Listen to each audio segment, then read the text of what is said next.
Well, my first experience of the world community was in '67 at the meeting, World Assembly of Marian congregations in Rome, where the delegates there decided on the new general principles and the new name. And I was 24 years old at the end of, or in the middle of my studies, and I was really overwhelmed from this worldwide community, the diversity, and and also of this. It was the time after Vatican II, so it was a time of emphasis, of hope, of wanting to create the renewal in the church, and the renewal from Marian congregation to something which would be more close to what was the origins of Marian congregations in the first years of the Jesuits, when lay people were attracted by the spiritual exercises and wanted to live this out in their daily life and their work according to their experience of the spiritual exercises. And so this was the main topic in that meeting in Rome, and there were people from all over the world who had very, very little experience of anything about spiritual exercises or Ignatian Way, but some few people had good experiences and were able to communicate it to others, and then there was a kind of wrestling for a good decision, and at the end people opted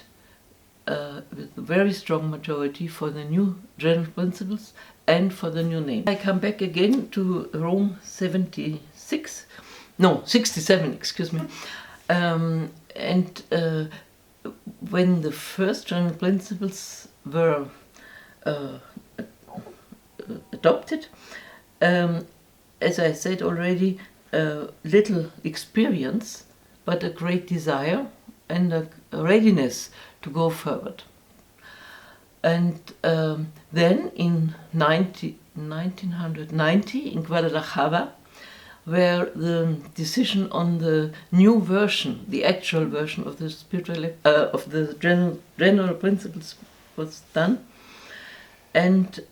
in this meeting it was again a desire of updating, for example, to use inclusive language, because people had found that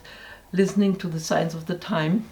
this would be one thing to reformulate it in a more just way. But the main difference was that meanwhile in so many countries there had been made experiences of spiritual exercises of the Ignatian Way, of listening to the Lord, of reading the Gospel, of sharing in community, of going discerning, and so one could formulate things more explicitly and very clear, and that's why the new or the actual version of the spiritual exercise are much longer than the first version, because there was more. It was we had the possibility to express more clearly, but there was also again a real wrestling for the right decision, but at the end it was done. I think what has happened in the last decades, I have to say, because it's a long way. It was that we very often we had to go ahead and to take decisions without being able to know beforehand what will be the outcome. This was true especially when the decision was made to become one world community,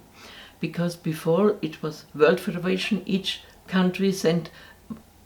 as national federation delegates, and they were looking for the whole, but also therefore their country. And now the question was, do we want to be one community and to feel and to act as part of this one community, which then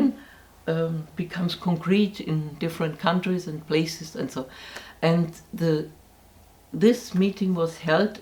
in the year or in the time when the war between Great Britain and Argentina, the Falkland War, happened. So you can imagine it was not so easy to say we give up our national intention, or we put it at the second rank and we really care for the whole community. But at the end of that meeting we had a 2/3,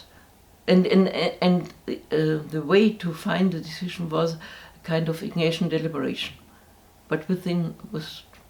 40 or 45 or even more countries, this is not an easy thing. So at the end we had 2/3 majority and 1/3 not majority.